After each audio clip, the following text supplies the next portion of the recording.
In between tenant and owner, the Williams family's key question. When Scott and Tara Williams signed their rent-to-own agreement for a detached home in Ajax, their 7-year-old daughter, Madison, asked a seemingly simple question as they received the keys at closing.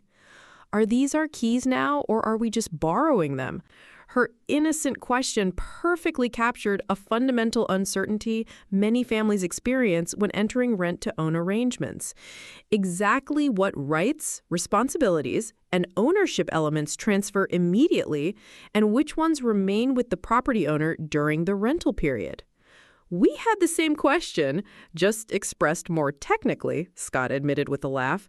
We understood we weren't full owners yet, but we weren't just traditional renters either. We were somewhere in between, and understanding exactly where was important to us. This in-between status represents one of the most confusing aspects of rent-to-own arrangements in the GTA. Participants are more than tenants, but less than full owners, occupying a unique legal position that combines elements of both roles while fully matching neither. The question about keys actually represents a deeper question about legal title and ownership rights, explained the real estate lawyer who reviewed the Williams' agreement. It's about understanding your occupancy rights, maintenance responsibilities, equity position, and exit options during the rental period. For the Williams family, their research revealed that rent-to-own agreements in Ontario typically establish a hybrid status with rights and responsibilities carefully delineated in the contract. Their particular agreement included these key provisions. They held exclusive occupancy rights identical to traditional tenants, protected under the Residential Tenancies Act. They were responsible for minor repairs and maintenance below a $500 threshold, while the owner retained responsibility for major repairs. Their monthly payments included a defined rent credit component that accumulated as future equity, held in trust. They held an exclusive option to purchase at a predetermined price, but no obligation to exercise that option. Property tax and insurance responsibilities remained with the titled owner during the rental period. They could paint, decorate, and make minor cosmetic changes, but structural modifications required owner approval. The best way to understand your position is to think of it as a spectrum rather than binary categories, their lawyer advised. You're a tenant with additional rights and responsibilities that move you partially toward ownership, with full legal title transferring only when you exercise your purchase option. This hybrid status created both advantages and limitations compared to traditional ownership. The Williams couldn't take out home equity loans, use the property as collateral for other financing, or make major structural changes without approval. However, they also weren't responsible for property taxes, major medical failures, or unexpected structural issues that might arise during the rental period.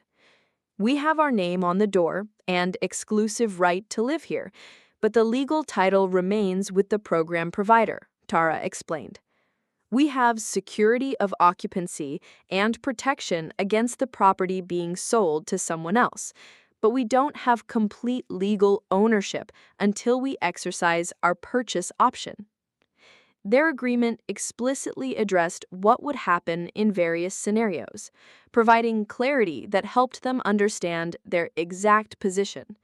If they chose not to purchase at the end of the term, they would forfeit their initial deposit and all accumulated rent credits.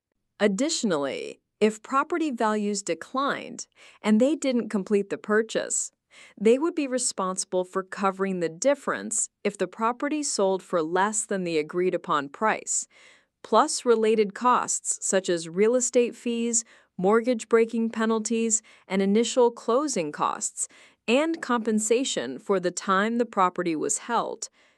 These potential penalties could amount to approximately 10% of the property value, protecting the investor's interests in the arrangement. For Madison's question about the keys, Scott and Tara developed an age-appropriate explanation.